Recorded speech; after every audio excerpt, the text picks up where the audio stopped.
little bit of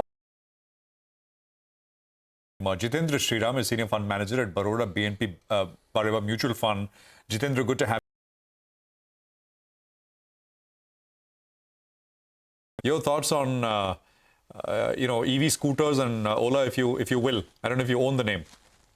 I don't think we own the name, but by and large, overall, what I feel is that, it is a absolutely new ground up build out for anybody. I mean, in a sense, whether you're building a EV two-wheeler, because none of it was imagined originally the way, you have matured on, say, the traditional IC two-wheelers. So to that extent, I guess these are all starting glitches which were there. And I guess that, with a little bit of experience, you will obviously get through that entire teething troubles which were there earlier. So to that extent, I think it is a story which has a lot of promise because it is at a very price sensitive segment, and the electric two-wheelers obviously have a lot more of affordability value to them, which should make it fairly popular going forward. So you have seen market shares for that segment actually rise quite a bit within the two-wheeler space. Hi Jitendra, good afternoon and good to see you in. This is Nigel on this side. What about the other sectors that has been getting plenty of attention? The renewable power sector. What's your view of the NTPC Green? It listed today. Everyone thought it'll be up a couple of percent. Well, it's up close to 12-13%. And there's been plenty of interest in this space. How are you all placed?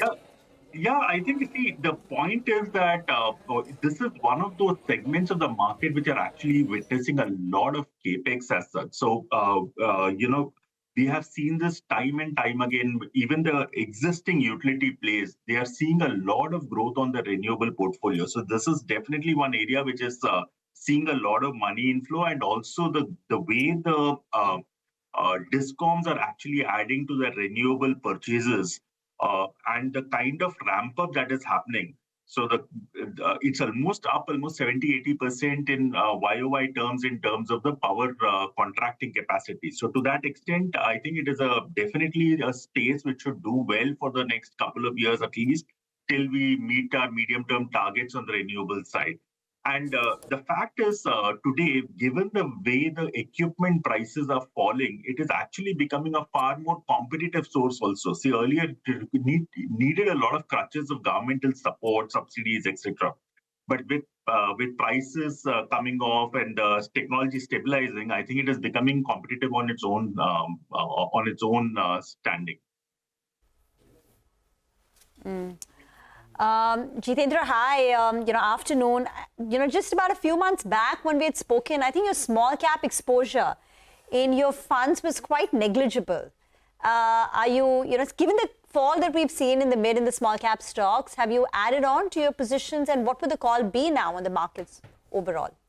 In fact, if I look at it in the last couple of months, selectively, yes. Some part of those earnings misses which we saw in the 2Q results, you could probably attribute it to certain softness in governmental spending because of the election dynamics, or you could talk because of the elevated interest rates and so on and so forth. I think prices did correct in quite a few small and mid caps. So we have been selectively adding to our exposures there. To the extent that, it has definitely gone up, but obviously that time the conversation was more about the large cap product. And since it is focused more on large caps, yes, it is predominantly still more than 80% will be in large caps mandatorily. But we have added a little bit of mid caps there, given the price corrections that have happened across select names.